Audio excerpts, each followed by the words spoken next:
Ingram Smith, Bud Elliott, back again for another episode of the Nolecast. But I had a chance to listen to some of your recap yesterday. I haven't heard all of it. Appreciate you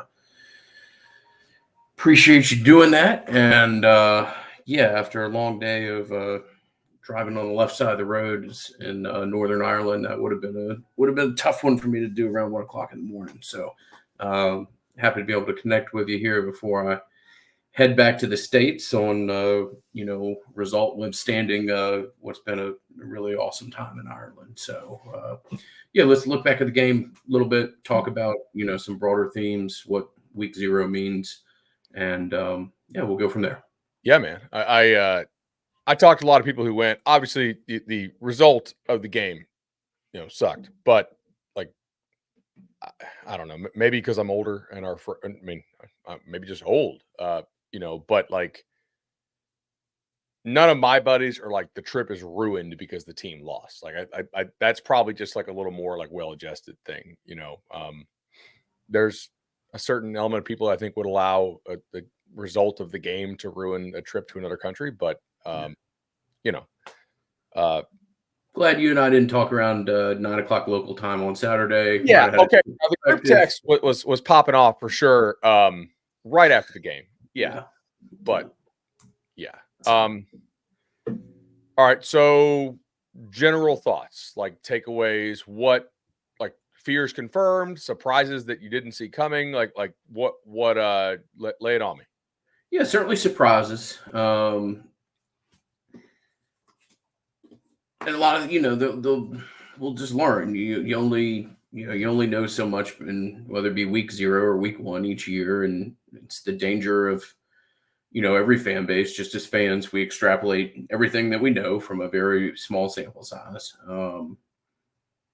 So like anything that I say today, it's not, I'm not trying to sugarcoat what was a significant disappointment. I'm like, still, I'm a diehard fan. To anytime you lose your first game after going through the college football off season, quote unquote, if there is such a thing at this point. But we as fans struggle through spring and summer and look towards week 1. And when you lose week 1, or particularly when you lose week 1 as a 10 or 11 point favorite or whatever Florida State went off the board as, that's very disappointing. And I still feel that. I do. There are things that I feel better about after going back and looking at, and then there's things that, we're just going to have to see in time. I think overall, and this is a macro theme of the sport, is that, it's not, I'm not trying to sound like I'm 65 years old, but the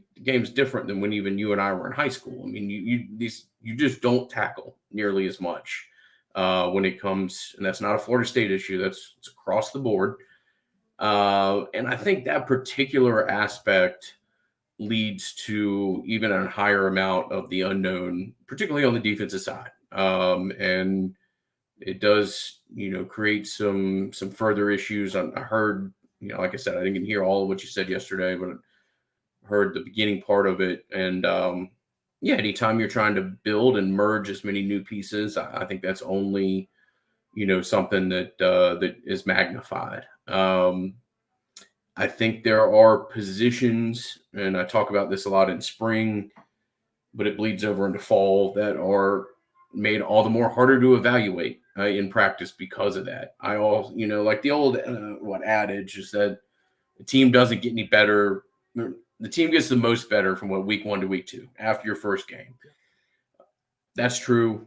I'm not trying to sell you that as listeners, although I do believe this team will get much better in time, and I, have faith in that based off both, knowledge of the personnel and the coaching staff. But also, there's not as I don't think there's a greater period of time of roster evaluations and adjustments based off the first game that you get. There are just people who go into games, as penciled in as a starter or a rotational player, that maybe they're not after week 1, or whether that be because of play or because of style of play that you realize that, maybe you thought you had the personnel to do or you don't. So I do think there's a ton of evolution to take place there. And, I'm not talking about personnel, I'm talking about position. I really believe this to be true at linebacker because it's very hard to evaluate linebackers when you're not tackling all the time. Okay. That's what you ask of that position. And I'll be interested to see what happens there. Like Juice Cryer, according to practice reports, and when I'm at practice, Juice Cryer's a massive part of that unit. So I would expect for him to be, much more involved moving forward. I'm not sitting here trying to tell you that Blake Nicholson played a perfect game, but from what I saw, Blake, there's a lot to build off of there, and I would expect him to, to be a large part of what you're doing moving forward. And just overall macro things, like I'm disappointed in myself as an like someone who analyzes this team and speaks to it, that we even said it in the preview when we were talking about Georgia Tech's tight end room, that we talked about it in the preview. We talked about communication issues at linebacker, or not communication issues, but that it would be interesting to see how communicating goes with two different kids. And, I know he was undrafted, but I probably undersold the importance that Akeem Dent had on this defense, and, the level that he was playing at the end of last year.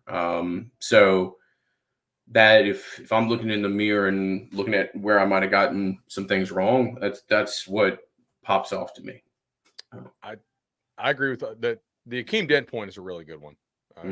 You banged that drum, down the stretch last year, when he got called for that bullshit flag against Florida, really kind of changed the game, and honestly kind of changed the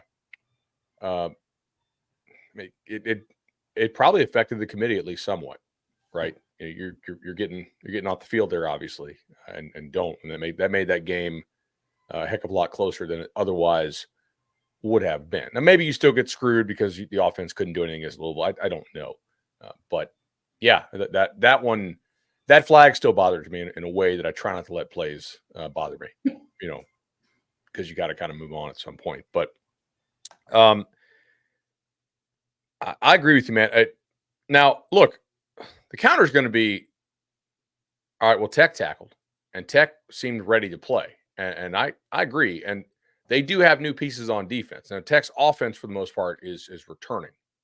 So they look like an offense that was returning. But Tech on defense, they just looked more ready to play than FSU did. So that is sort of like a credit to Tech. But it is massive credit to Tech. FSU. Yeah, I give Tech a lot of credit. They did a really good job. I give Tech's fan base credit. They showed up. Now, Florida State, I'm not comparing their turnout to Florida State at all.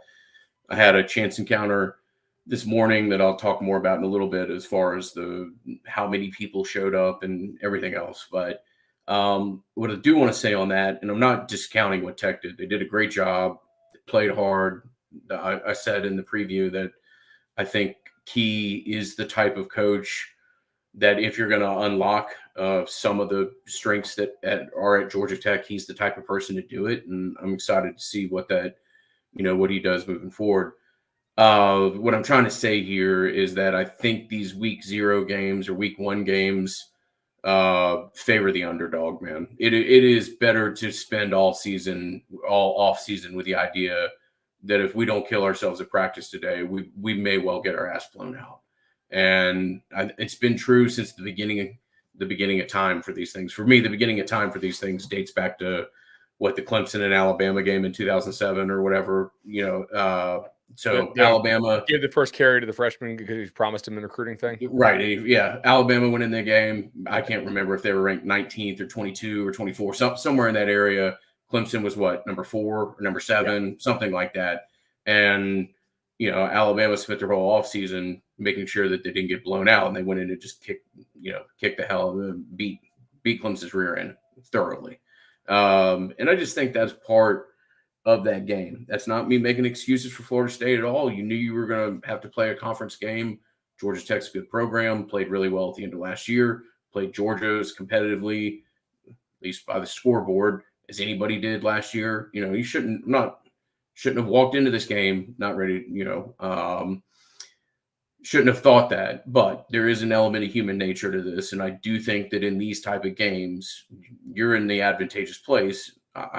Frankly, I think 2 years ago when you beat LSU, you worked all summer to be as competitive as you could with a super high-end SEC team, and you jumped up and if it weren't for some fumbles and other things, you probably win that game by 14 or 17 points. I can't remember. I think by the end of the instant reaction that night, I might have said 28 or something like that. But that's me making fun of myself for being a little excited. But no, I mean, it's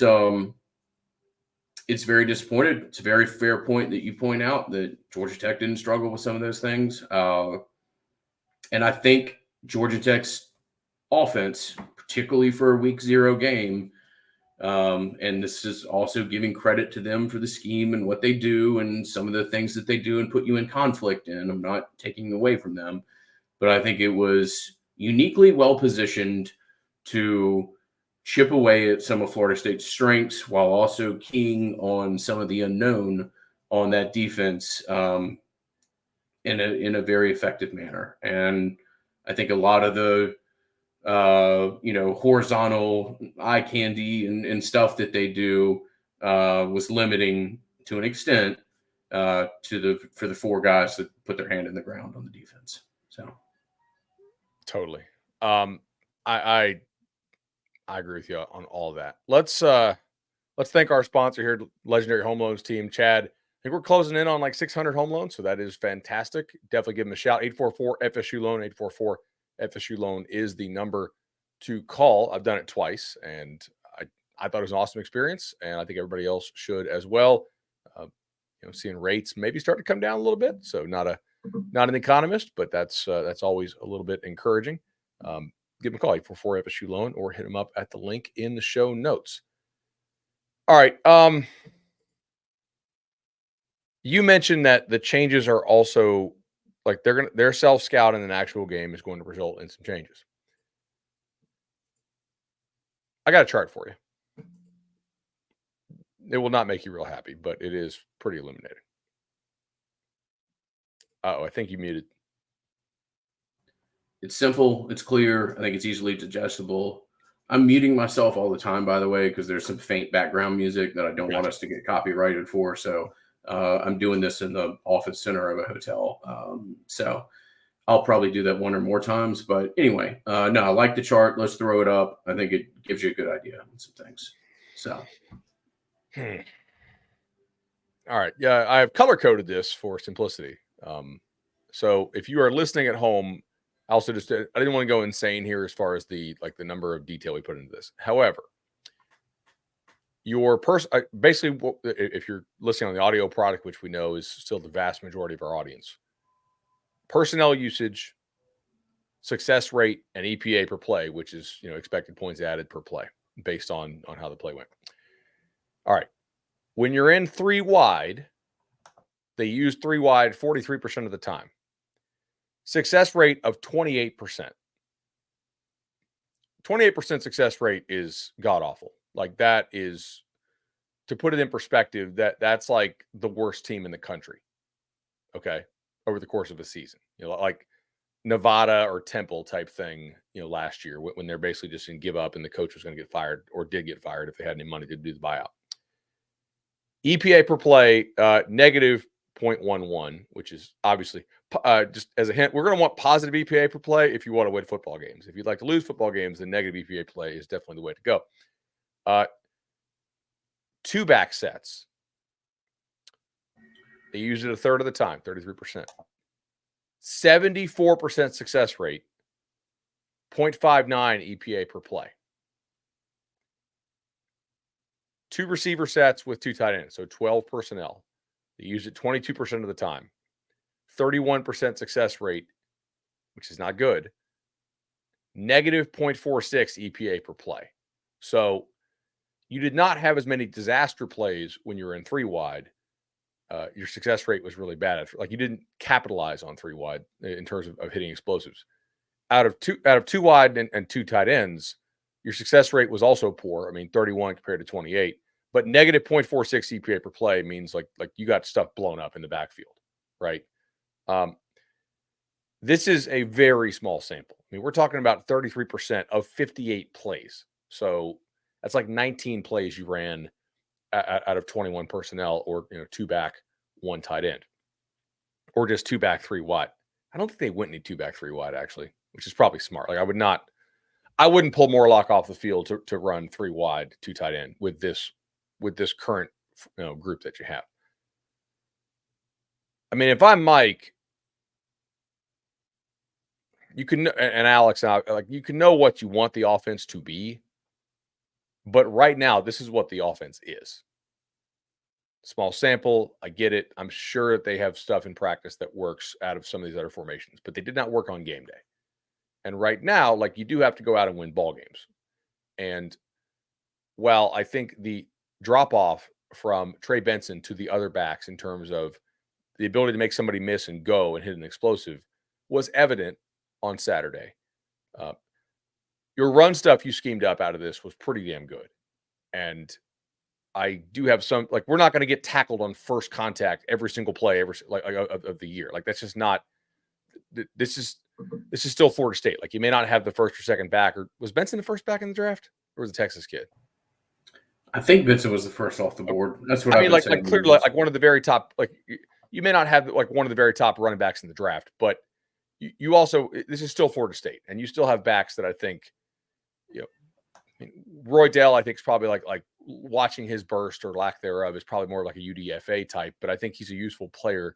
Toa Philly with his receiving skills, I think will have a shot to get drafted. So, like, you do have some guys that are going to play in the league. Getting them more touches and calling players not plays, I think is pretty key here. I'm very, very high on the long term of the tight end room. I'm not sure that Courtney and West, especially if West can't stay healthy, like, if those guys are plus players right now. And I think you see that in this negative 0.46 EPA. Like, some of that is those guys just whiffing on blocks, making the wrong read too. And if you're not physically gifted, and those two are not, you need to be gifted up here and play clean, sound football. And I'm sure, if you had Chris Thompson, he would tell you he was disappointed in how those guys, perform mentally as well as physically. So that to me was a little bit disappointing. Let's stick with offense, because I have some more charts here. Unless, well, if you want to weigh in on that, but I think, continue to work on the three wide and the 12 stuff in practice, but I think you need to expand on the number of plays you're running out of your two back stuff, because that actually works for you. And a lot of that was in the opening script too. And I think, I don't know if they're viewing that as more of like a specialty thing. Okay, like, we've wrapped it, we run in the script, but it's not like something we want to go to during the game. This may need to be what you're going to, which honestly, I think you and I's evaluation, not of what to do at practice, but just like of the personnel. Look at our snap count draft. Running backs got a lot of snaps. Running backs got a lot more snaps than if you're just playing one back, right? So I think we were pretty high on this running back room. It is a very interesting chart. You pointed it out. It is a very small sample size. This is, and it's so EPA is expected points added for those that aren't immediately familiar. And Bud, I'm correct in that there is some adjustment as far as where on the field. It's not just a standard per play. So, some of these snaps might have been in goal line, might have been in situational instances in which they didn't have favorable matchups, etc. This is a chart that has a lot of value. It has a whole lot more value when you can put 2 or 3 games worth of information into it. So I'll be interested to see, what that looks like. Certainly without even commenting on what happened on Saturday, just going into the season. Yeah, whether it be the snap count draft or whatever. I legitimately think you have 6 very good football players in the running back room, and it'd be interesting to see how you try to use all those, and if you continue to have a success rate in packages that get more running backs on the field, then I would only expect that to continue. So that is a very interesting chart. I'll be curious to look at it, say, post Memphis or even post SMU, as to what it looks like with some more significant amount of data in it. I mean, we know Mike has done some of this stuff before at Memphis, so I do wonder if he pulls some of that out a little bit more. All right, I have another chart to show here. Let's see if I can. Gotta remove that one. Sorry. How do I? Oh, that's not stop screen. That's. Oops. There we go. Share screen. Okay. All right. This is from our friends at StatsBomb. This is pressures allowed. Now, obviously, the Robert Scott getting smoked off the edge got erased here because that was a face mask penalty. So otherwise, you would see a red bar. But you are seeing here, generally in pass pro, this is like Byers was not bad. Darius was fine.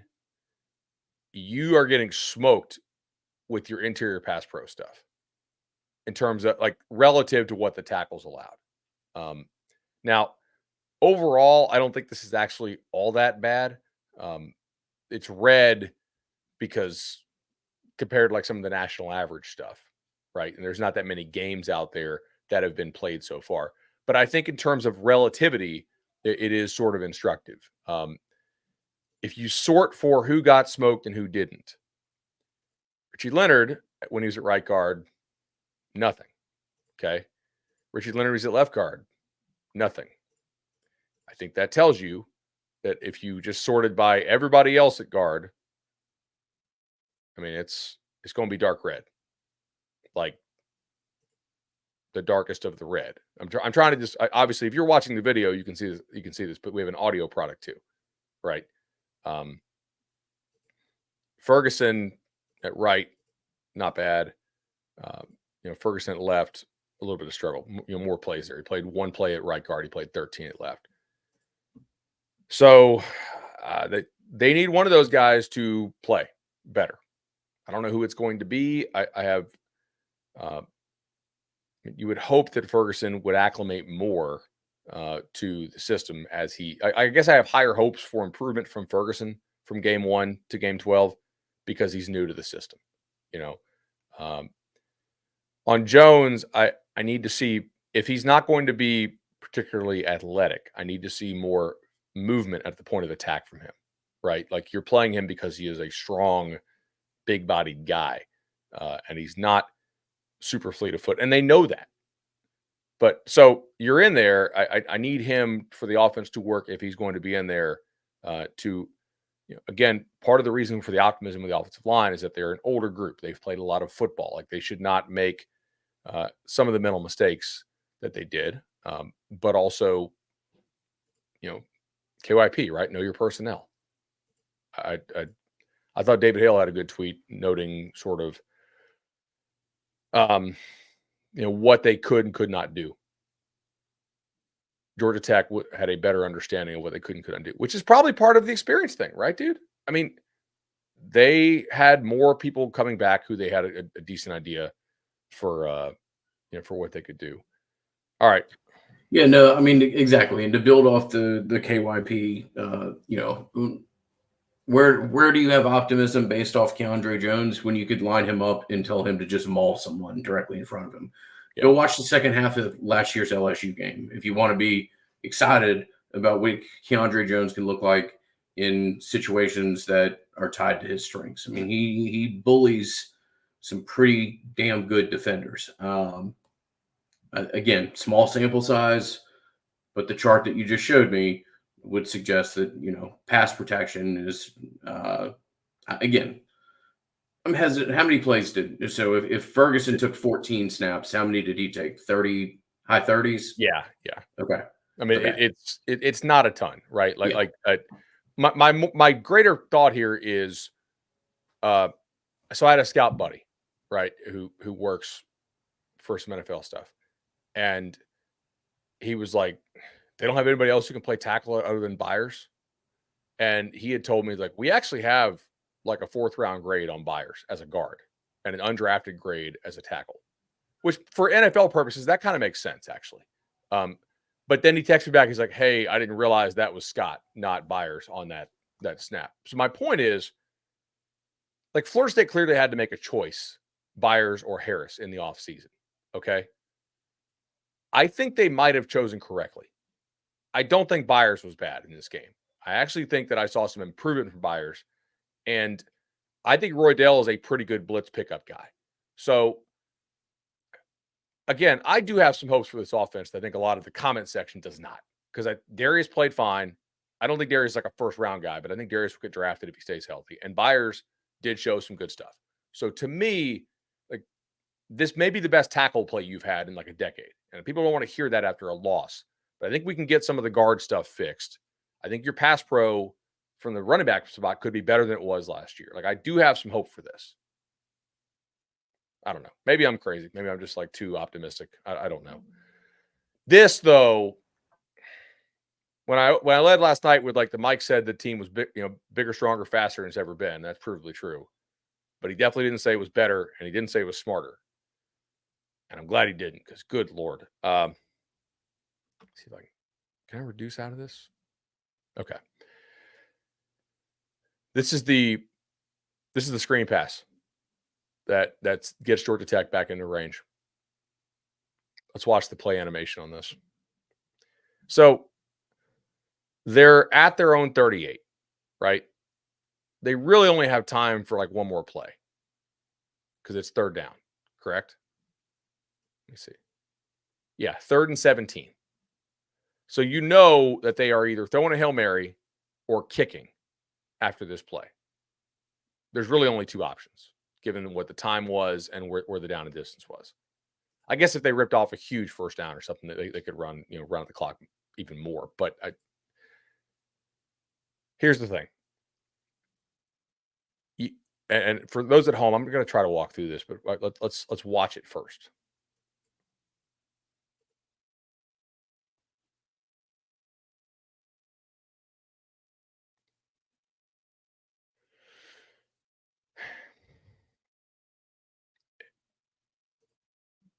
I mean, it's a bad field with a kicker who's not amazing for Tech, right?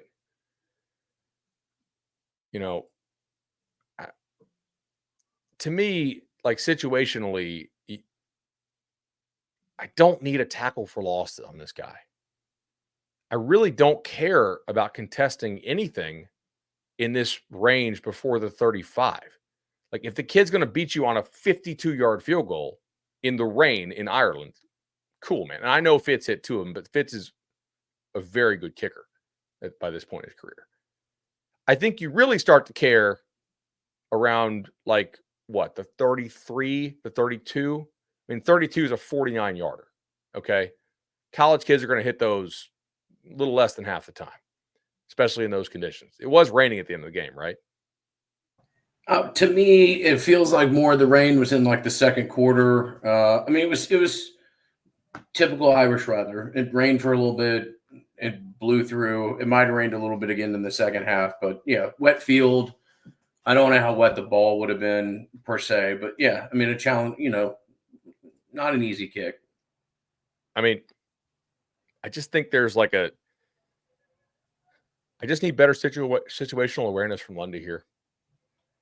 I need the backers to be better coached. Okay. Like, this angle on this, like, he catches the ball at his own 43. Like, I need you to angle him to the sideline a little more.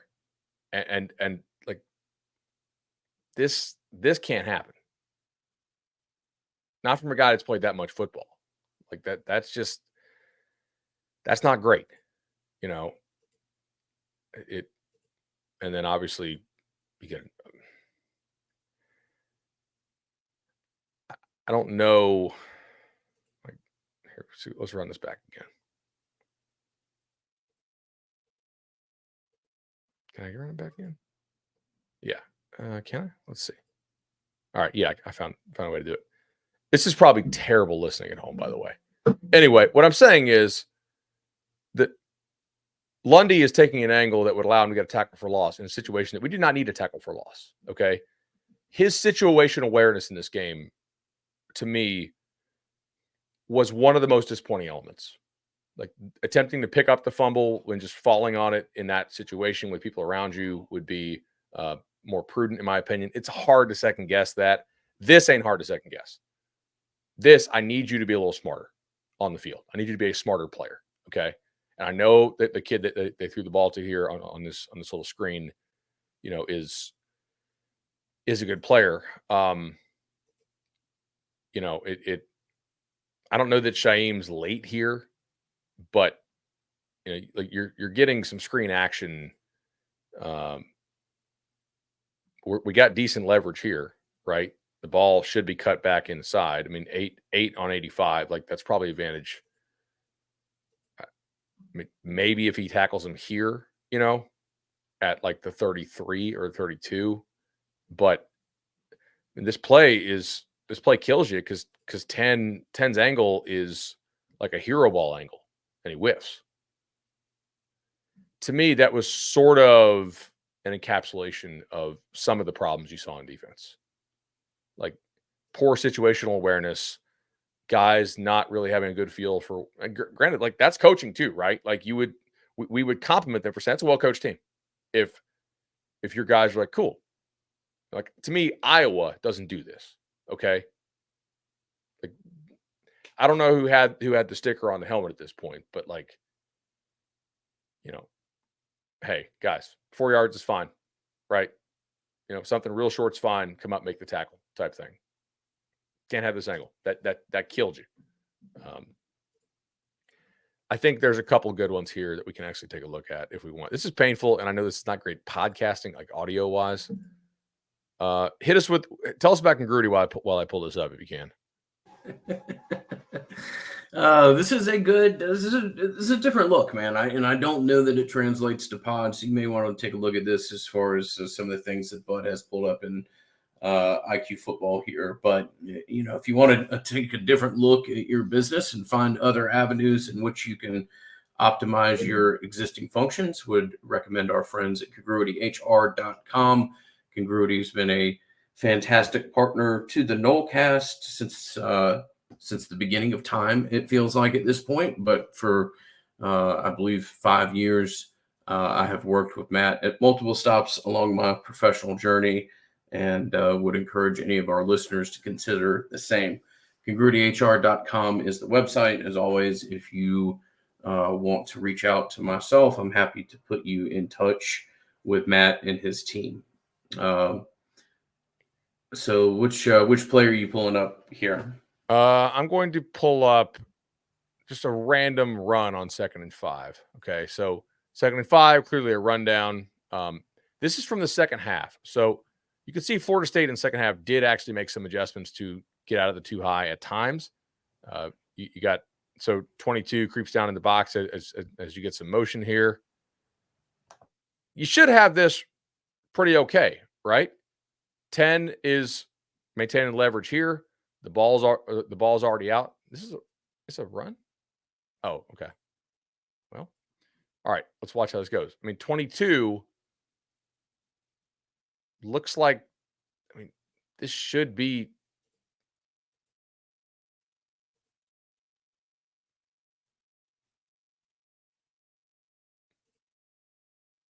Watch that again.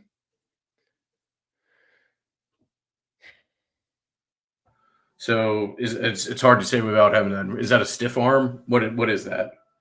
Well, right. I don't know what it was. It's definitely a missed tackle. Like, right.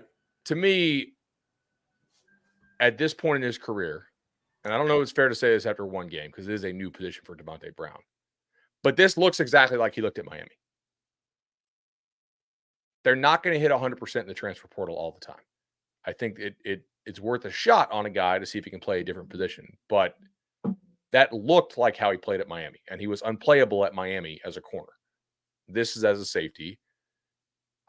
I would rather have a young guy make some mistakes personally and grow with the defense than that. Like that's no good. Maybe he'll be a lot better in game 2 if he is still playing a lot. But I think I've seen about enough on that. Cool. Let me see. What else do we have? So I'll talk here real briefly. I want to ask you, do you think that Mike will, I mean, clearly he's going to self-scout and evaluate everything, right? Like if you watch the presser, like all these coaches have some tells if you watch them a lot. I think he was pissed at himself. Do you think that they will adapt / change / take a hard look at how they use the helmet comms? Yeah, that's interesting, man. I haven't talked to anybody about that. I don't know. Again, it's the first game they've done it. I'm not even sure how they were using it on defense. I think they're going to take a hard look at everything that they do, and that's a cop out answer. But I just, from having talked to the staff, yeah, I think Mike pours emotionally into this as much as possible as any person on the planet that I've ever seen. I'm absolutely believe that they'll evaluate everything. They have an extra day with a Monday game, but I'll be fascinated to see what the off week looks like. And I think you'll have a good evaluation of everything.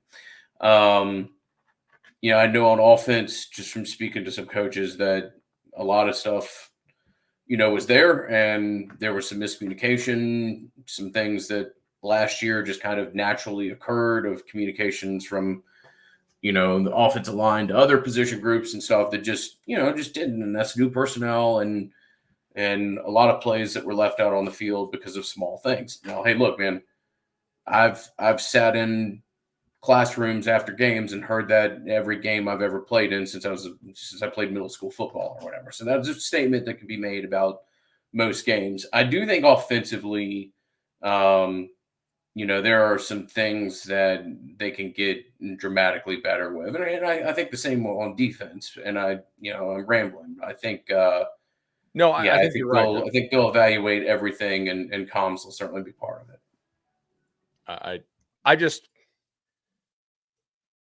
It's a new thing, right? We don't know. Like, all right, what are you pretty confident in? I'm very confident Mike Rell is a good football coach. Okay. I think he's a very high floor coach. I think he does maintain good culture in the program. I think he's a good offensive football coach. And I know that guys like working for him, which is not always the case with a lot, with a lot of staffs. And I know guys on that staff have a lot of belief in him, like a ton. So we don't actually know, because there's not a sample set of it, if this staff is good at maximizing the helmet communications. We don't know that they're bad. We don't know that they're good. We don't know they're average. We have 58 plays of offensive football and only 50 or 52 of defensive football. That's not enough to form really strong opinions on large subjects. Okay. There's some height, weight, speed, ability things you can form after about 10 plays, honestly, on some guys. But generally it's more like, oh, we took an FCS kid. He just can't, he showed up. He really can't play. Not on other things. I do think they are kind of close on offense at some spots. If you gave it back, I wonder if Mike has more belief in some of the passing stuff that they had improved on in the final week. I don't know. It seemed to me like the game plan they took in was more this passing offense has been kind of crap in through a lot of fall camp. Let's figure out what we can do. Let's stick with the run game. We'll pop it. They definitely got gamed on some of the run stuff. I mean, I was watching these cut up side by side last night, and you can roll them side by side, and the speed with which Tech is triggering on the run stuff is way different than FSU's defense. I do think that Tech tried to bait FSU into running, and then was cool with getting burned if FSU had. There's kind of a paper, rock, scissors element there. And sometimes you threw rock when they threw scissors and then the quarterback missed. Or You got the look. Like, you get a back on a corner, that's what you want. Like, you want the back to, yeah. There's some little stuff there. There are some effort stuff. I thought Georgia Tech's receivers blocked a hell of a lot better than FSU's receivers did, like effort-wise, intensity. I don't know. Maybe you're right. Like, they knew they had to play their ass off to not get blown out, and they did. Play their ass off, not to blow. Yeah, they did play their ass off. They did. Credit to them. I'm not trying to oversell one person at all. Hakeem Williams is a large part of this wide receiver group. You got to have Hakeem back. I don't know what it looks like for BC. My understanding is that's not anything that would spill over more than BC. Hakeem is a piece that you've got to be able to have for this wide receiver unit to be, even with kind of honest, humble expectations of the unit, which is what I think we had going into the year. You need Hakeem part of it to get there. So that's a big piece, and hopefully he's back for BC, and hopefully he's available for the entirety of the year. You need him, and he's an exceptionally talented kid who has the ability and potential to make a lot of plays downfield. He will put Mickey Fickey on the other side of the sideline as a blocker too. I mean, he's just a high effort, strong physical kid that you need to be part of this offense. Totally. I know I'm normally the stats guy. You had a pretty cool stat.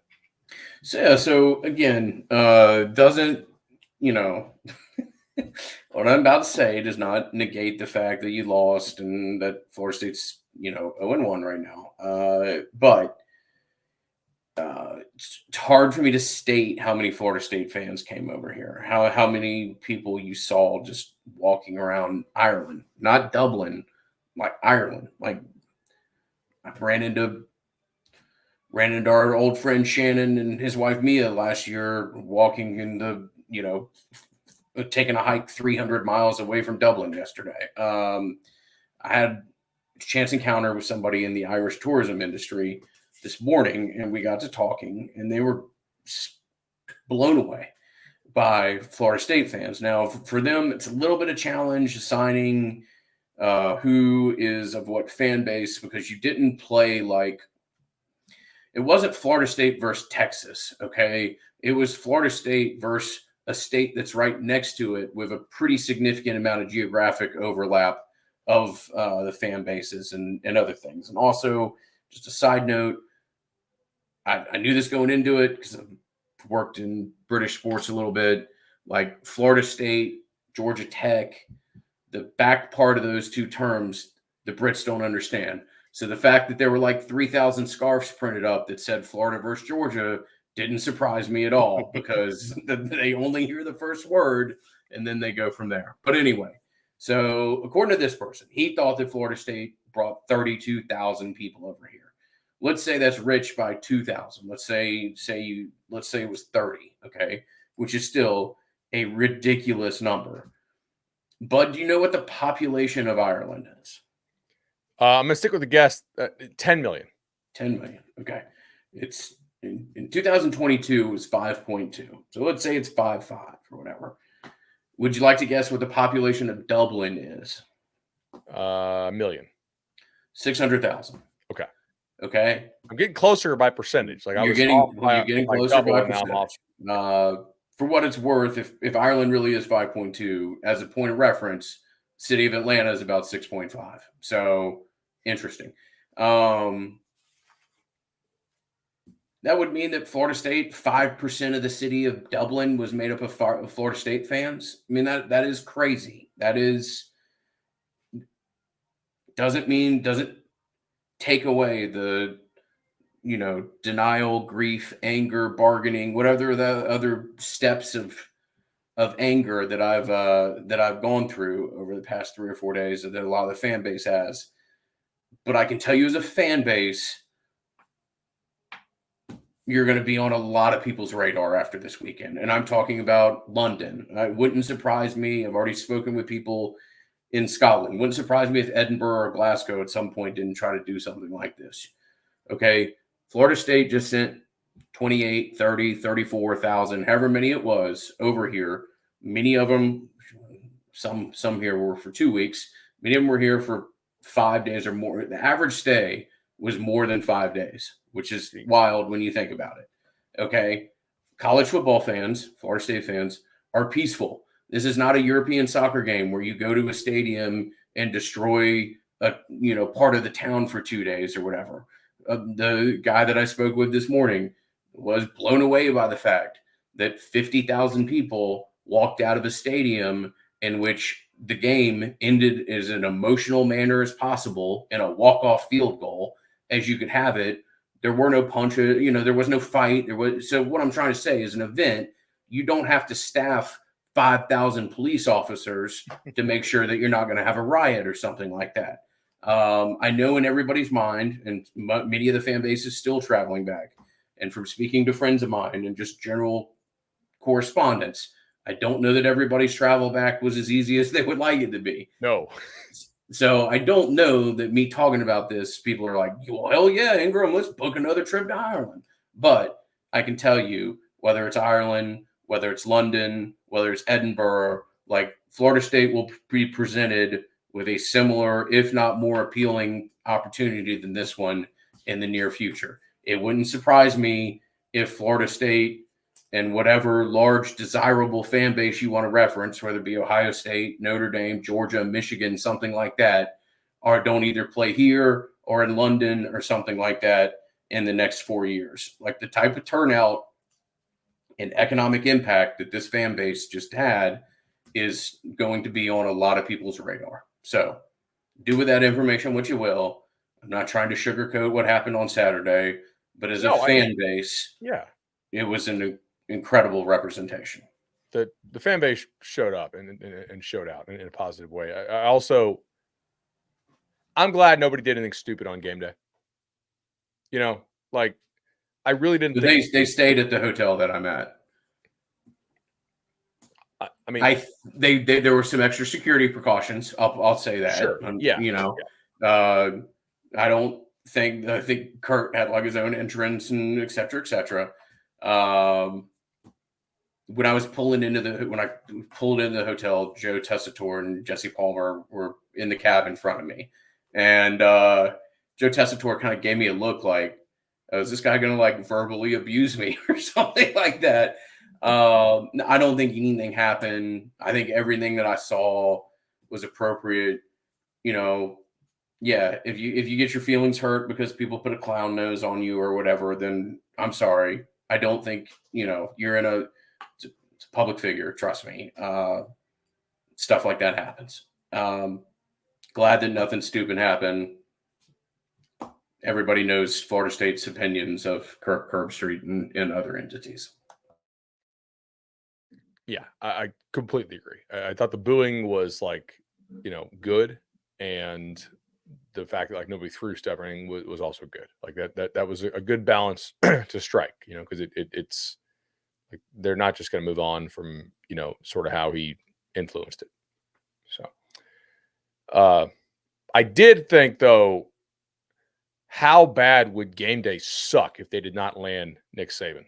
Like, what if Fox had gotten Saban, and then you got Big Noon with Urban and Saban? Nobody's going to watch game day if that happens. Because those two on TV are good, and that would be good afternoon, good night, dude. That would kill game day. Because respectfully, Kirk, okay, Desmond put out a reasonable playoff prediction this year as opposed to some of the insane stuff from prior years. So I was moving in a positive direction. I like Stanford Steve a lot. But if they don't have Saban on that show, I'm never turning that show on. To me, they had to get him. Kind of do that with that information what you will. But I think that was a non-negotiable. They had to make sure they got Saban. So I know you. How bad would that show suck? It was a disaster last year. I know what you just said. Yeah, no, that was good. No, that's interesting to see. Thing we always want to remind our fan base or our listeners, is our great partnership that we have with our friends at For the Table Restaurant Group. And this time, I want to remind you of Saturday, or excuse me, August 31st, Madso is celebrating their 11th birthday. Hard to believe, but time does in fact march on. Going to have dueling pianos across the street at Township. So again, that's August 31st, right there at Madso and Township at the end of Madison Street. Dueling pianos, always something that they love doing and is very popular. So whether it be Madso across the street at Township, up the road there at Charlie Park, or up on the north side of town with Social Kitchen, fantastic options brought to you by the good people at For the Table Restaurant Group. And thank you to Matt and Eric and all their team for enhancing the experience that is being a Florida State Athletics supporter. Good out, man. All right. That's pretty much all I got today. Safe travels. And let's preview Boston College either like Thursday night or Friday morning because it's a Monday game, I think. So we'll see. A lot of adjustments we made, and I have pretty good confidence in the staff. They will make some. So we'll see you next time, buddy. Till then, man. Good talking to you.